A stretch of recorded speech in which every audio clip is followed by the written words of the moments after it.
nature of legislature-executive relationship, and then the pace of bill passage and resolutions. Ignatius Nko in this report will give you an overview of the Senate in the last 12 months. At inception, there were issues that stared the new legislative chamber in the face, begging for reconsideration. Our determination is to evolve a well-resourced Senate with a vision and a great sense of commitment to securing a prosperous future for our great nation. It was clear the new legislative chamber had a lot in its plate. Changes in budget process, swift attention to bills, conclusive investigative process, and most importantly, improved relationship with other arms of government, especially the executive, and transparency in legislative budgeting were conspicuously on the radar. I think it's more on the legislative agenda set by the leadership when we first came in a year ago. 14 bills were passed, including major economic bills. The Deep Offshore Amendment Bill, which expanded Nigeria's oil revenue. The Finance Bill 2019 that restructured Nigeria's tax base and removed agricultural and some pharmaceuticals from taxation. And the Public Procurement Act Amendment Bills aimed at reducing delay in the process.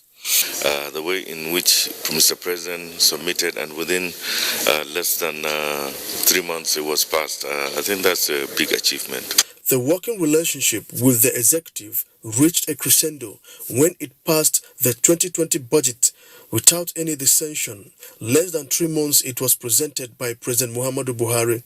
The essence of passing the budget at that early period was to return the budget to the normal budget cycle from January to December. As you are aware, this Senate, much as we want to do the right things in the interest of Nigerians, we ask the right questions, but we want to collaborate and cooperate with the executive, because that's the only way you can move the country forward. That's the only way citizens can benefit.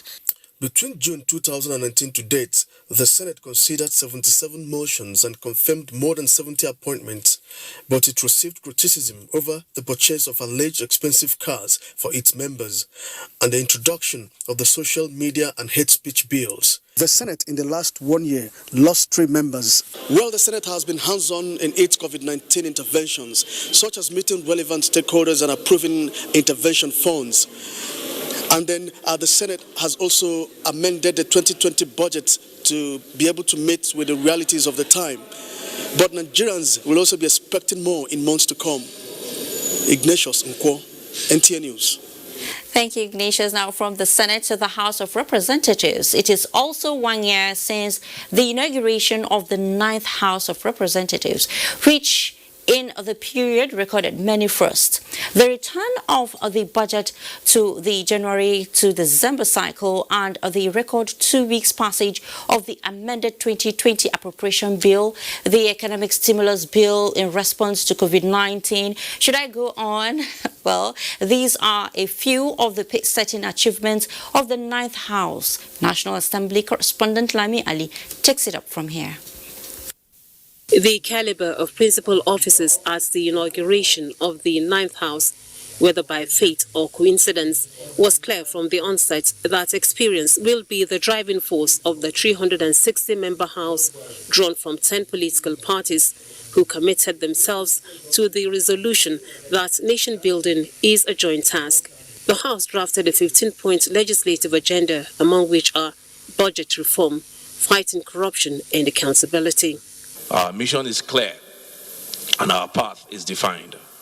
With God on our side and with the support of our people, we will not fail.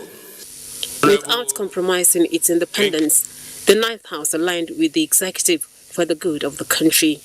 We feel government is one process that at least within the tripartite existence of the judiciary, the executive arm of government, the legislature, we must have to work together on the same page to provide what people expect of us. Members have also come to realize that what is important is what they take back to their constituencies, not engaging in any fiscal or quarrels.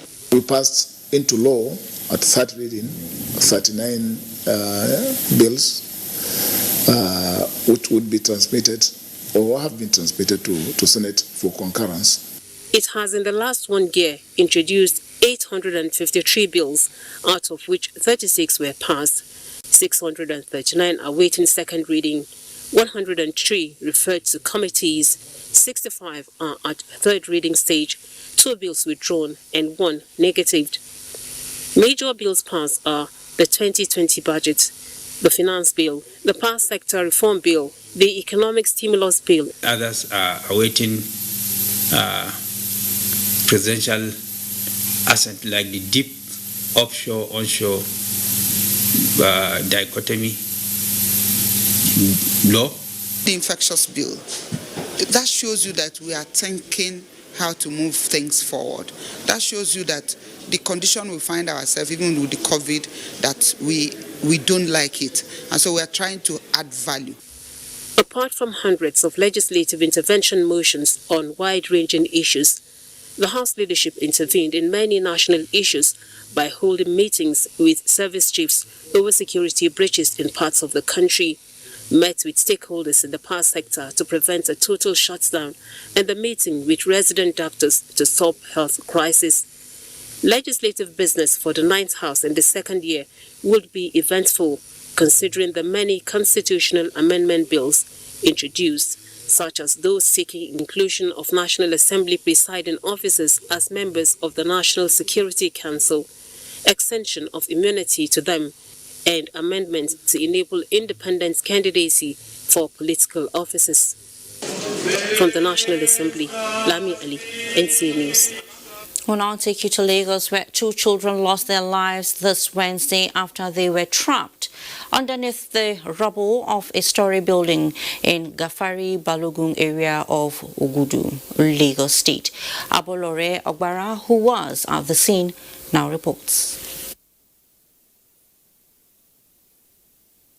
Black Wednesday for Ogudu residents, no thanks to a mudslide that caused a building collapse and claimed 2 lives. Many were robbed of their property. 2 children, a male and a female, were trapped under the rubble. Their bodies were recovered during the rescue operation. I was staying down with my children in the parlor. So along the line, when they were like stopping me, I said I should go inside and sleep. Immediately, I want to enter my parlor. That's where the sound of the house collapsed. So it flinged me out inside the parlor. So that is when we discovered that the up fell and the 2 children up there have gone. It's just so surprising that he destroyed everything. Even himself, he can't get any clothes to wear right now. Lasema response team demolished the remaining part of the 1-story building.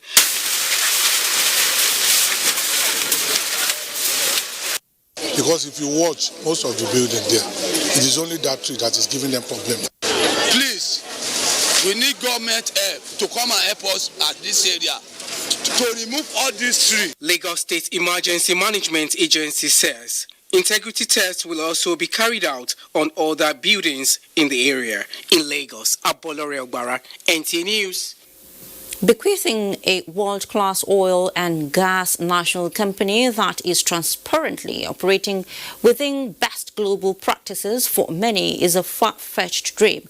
However, for the management of NNPC, it is a task that must be pursued in the interest of millions of Nigerians who own the NNPC. In the light of these, NNPC audited financial statements was made public for the first time. Lydia Sampson tells us more. Meli Kyari is leading a management team who mostly rose through the ranks in NNPC to be at the helm of affairs.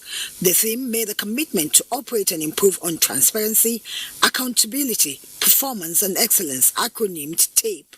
They are not there yet, but key players say there are more improved results in line with the new spirit. From a financial point of view, they are going to be looking at their assets, which is what is that NNPC has, that has a sustained value. And then they're going to be looking at the sources of the revenue they are generating and looking at whether the business is sustainable or not sustainable. And if not sustainable, why is it not sustainable? And to the credit of the current GMD, he has continued to emphasize production efficiency. I've had the opportunity of oversighting this industry and most especially the activities of NNPC. I think in terms of transparency is more enhanced. In terms of probity, it's that they are more accountable to the people. In terms of effectiveness, they have actually deployed their skills in ensuring that what used to be the norm before is no longer there. The audited financial accounts of all NNPC subsidiaries for 2018 is on the NNPC's website, meaning it is virtually at the tip of the finger for anyone to access. Little wonder the Nigerian Extractive Industries Transparency Initiative, NTA, described as laudable the decision of the Nigerian National Petroleum Corporation making public its audited financial statements under the leadership of Mele Kyari. Waziri Adio, Executive Secretary NTA, in a statement also commended the monthly NNPC reports published since 2016. Waziri said, given NNPC's antecedent and its prominent role in the oil and gas sector and in the country, the publication of its audited account is positive, signaling more openness for the oil and gas sector and for Nigeria. For many, NNPC making her audited accounts public is a welcome development. They are, however, quick to call for sustainability. In Abuja, Lydia Samson, NTA News. You know them as courier service delivery agents. They go about in vans or motorcycles, delivering goods to customers nationwide. What you may not know is some of them, in their bid to beat time limits, tend to put other road users at risk by disregarding traffic rules and regulations. And Daniel Adiriye has been keeping an eye on the scenario. Once largely unpatronized, have now become a mainstay in the e-commerce sector. Courier services, as they are largely known, are part and parcel of the delivery of goods and services to customers nationwide. Now, there are two dominant words in this sector: speed and efficiency. Now, speed in this context comes with a twist, as some of these courier service agents sadly speedily break traffic rules and regulations that guide the businesses that they carry out. My observations and other officers' observations is that, just like you said, at junctions, most of them don't want to stop simply because I don't know if the organizations are just firing and hiring their staff. Because if they were the ones we have trained, we don't expect them to behave the way they are doing. By the time we're able to get these companies, they will be able to have a data bank for them as courier services using motorcycles. Maybe it's from the management rules that if they see the traffic line, they should do what? Beat it. I don't see a reason why it should not stop. Despite that you are a courier service, somebody or dispatch rider. If there's no other vehicle coming from the opposite side, I will go. Even with the red? Yes, I will go. Well, it turns out many Nigerians need to remember that rules are there to guide the everyday life of the people, whether traffic or constitutional. But the fact remains, only the living can acquire wealth. And like traffic signs say, speed kills. In Abuja, Daniel Adiriye, NTA News. Well, Daniel, you've said it all. Speed kills. Just do the right thing. Efforts at ensuring food security and a framework to guard against violence against persons. Hang on there as we bring you details in just a moment. I will still stand.